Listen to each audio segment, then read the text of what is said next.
আসসালামু আলাইকুম বন্ধুরা, আমরা কিন্তু আবারও চলে আসলাম সেই বিষাক্ত পোকার বাসা জ্বালানোর জন্য। এই যে দেখেন আমাদের লুপো রেডি। এখন কিন্তু আমরা সেই বল্লা বলেন, ভেঙ্গল বলেন, ওই ধরনের পোকার সংগ্রামে কিন্তু আবার নেমে হচ্ছে। আমাদের সাথেই থাকুন, আমাদের সাথে সাথে আসুন। আসো, আমার সাথে রয়েছে কালাম। লাইট মারো কালাম। দেখেন কি পরিস্থিতিতে আমরা যাচ্ছি। খুবই কঠিন একটা স্পট, ভয়ানক একটা জায়গা। খুব সাবধানতার সহিত কাজ করতে হবে। কি বাসা দেখা যাচ্ছে, আসো সামনে আসো। যে আমরা এখনই আগুন জ্বালিয়ে দেবো। এই যে দেখছেন, একটু ধরে নিক ভালো করিয়া।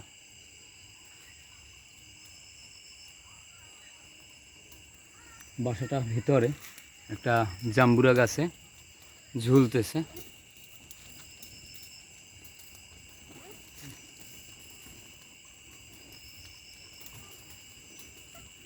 এখানে কিন্তু অনেক রিক্সি কালাম, সাবধানে থাকতে হবে।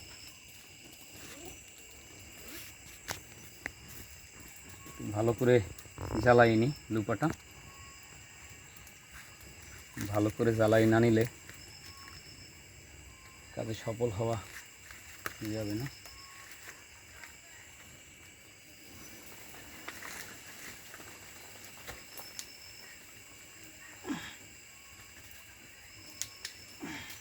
সামনে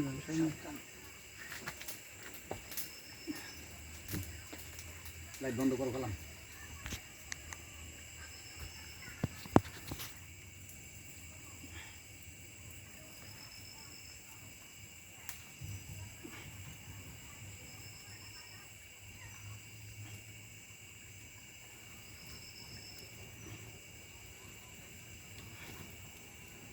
হাজার হাজার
হরিণ দেখছি।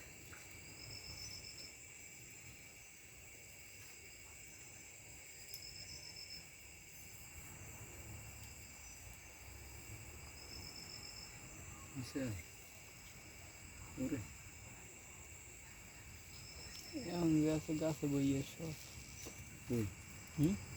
নালে গাছে পাতায় পাতায়।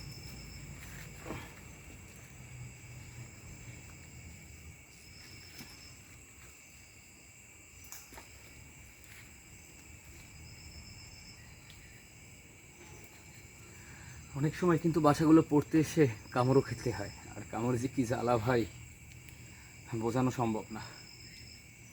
যাতে কোনো বাচ্চাদেরকে না কামড়ায়, সেই জন্যই আমাদের এই অভিযান। সুস্থ থাকুক সকল বাচ্চা কিংবা মুরব্বীরা। এই বিষাক্ত ভেঙ্গরল বল্লা পোকার হাত থেকে অনেক রিস্কি একটা কাজ। আপনারা যখনই করবেন অবশ্যই সুরক্ষার জন্যে আপনারা হেলমেট ব্যবহার করতে পারেন, কিংবা মোটা গেঞ্জি টেঞ্জি শরীরে জড়াতে পারেন। আমরা তো পড়তে এগুলো অভ্যস্ত, তাই কিছু নিলাম না। তারপরও যেগুলো ভয়ানক স্পট আমরা ওইগুলোতে শরীরের প্রোটেক্ট ব্যবহার করি। যদি আপনাদের আশেপাশে থাকে এরকম বাসা, আপনারা পড়তে সাহস না পান, আমাদেরকে জানাবেন, আমরা ইনশাল্লাহ পুড়ে দিয়ে আসবো।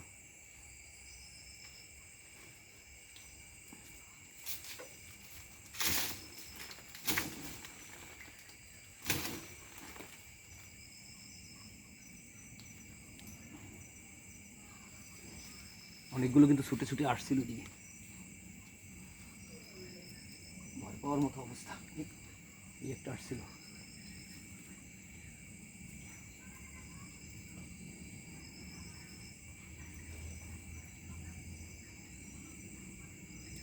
পাগলের মতো ঘুরতেছে,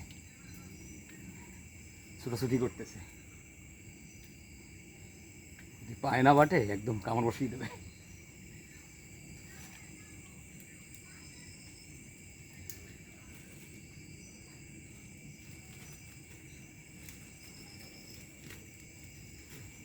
নিচে অনেকগুলো জীবিত পড়ে আছে, বেঁচে গেলে সামনে কাউকে পাইলে কামড়ানো শুরু করবে। এই নিচেগুলোও ফুটতে হবে এভাবে। আর আপনারা সবসময় মনে রাখবেন, আপনারা যখনই এই বাসা পোড়ানোর কাজে আসবেন তখন পানির ব্যবস্থা নেবেন, বালতিতে পানি ভরে নিয়ে আসবেন। কারণ বাসা বাড়ির পাশে যদি আপনারা পোড়াতে যান, অনেক সময় আগুন কিন্তু বাসা বাড়িতে লেগে যেতে পারে। সেই জন্য তাৎক্ষণিক পানি কোথায় পাবেন? বালতিতে যদি পানি থাকে আপনারা আগুন নিভাতে পারবেন।